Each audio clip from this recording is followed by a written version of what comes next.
So we had an awesome showing this year at ASCO. The oral abstract session was very exciting, and there were many great studies that were presented, but there are a few really important themes, I think, for our readers for the SGO that I really want to highlight. The first is using maintenance to extend benefit in ovarian cancer, and there were specifically two abstracts that were presented looking at how we can extend benefit after upfront therapy or after recurrence. The first is a Letterman abstract.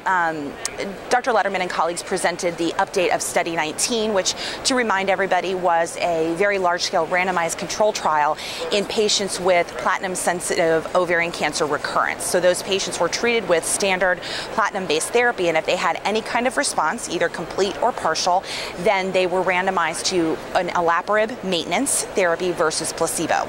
And these results, early results, have been presented, and we have seen a benefit in progression-free survival between the groups that received olaparib versus placebo, but the overall survival was not yet significant. Now today, Dr. Letterman presented an update and demonstrated that among those patients with BRCA mutant ovarian cancer, there was a significant impact on overall survival with the use of olaparib maintenance therapy, and so certainly this is quite exciting.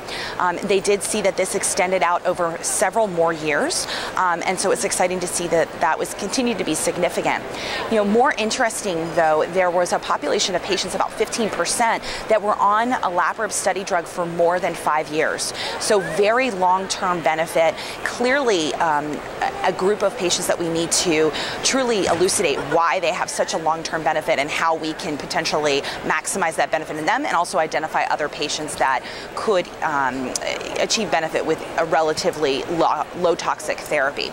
Now, interestingly, they were also able to report toxicity data, and specifically, a lot of us are very concerned when we have these patients on for a long time, will they have issues with MDS or leukemia that's induced by the agent? And they did not see any new incidents of leukemia over that long term, so it does appear that this is a potentially safe long-term therapy.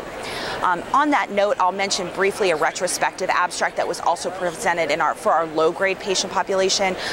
Dr. Gershenson and colleagues looked at the use of maintenance hormonal therapy, so a fairly easy treatment to be utilized after the completion of surgery and chemotherapy in the upfront setting for advanced low-grade ovarian cancer. And they basically looked back at a group of patients that were similar, and half the patients were treated with a hormonal therapy and half the patients were treated with simply surveillance, and they did find a significant benefit to progression-free and overall survival in those groups that were treated with any oral hormone therapy. So, you know, not a prospective study, certainly something that we need to further examine, but very tantalizing data that may help us inform our practice for these patients with low-grade ovarian cancer.